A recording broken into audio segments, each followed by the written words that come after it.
ریاست تفتیشات ولایت مسکو روسیه ویدیوی لحظه حمله شب 9 فوریه به مغازه پیتیورچکا در دهه نوپتروفسک در کنار شهر ایسترای ولایت مسکو واقع در 70 کیلومتری شمال و غربی شهر مسکو را نشر کرد. در ویدیو دیده می شود که 4 نفر مسلح با بیتهای بازی بیسبول وارد مغازه شده کارمندانش را بیرحمانه لطو کردند و بیش از 71,000 روبل پول کاسه را به یغما بردند. در نتیجه حمله زن کثیر که 51 سال داشت در جای حادثه به هلاکت رسیده.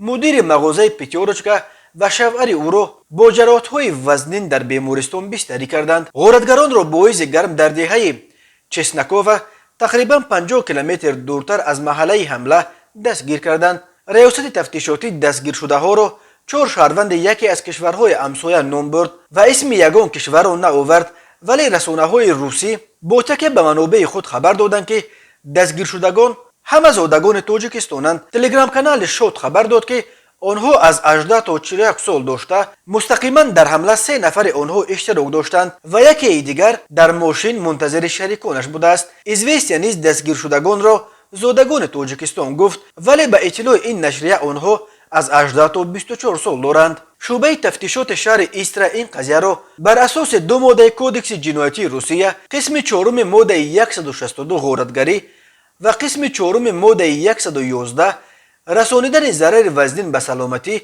که باعث مرگ انسان شده است تفتیش میکنند.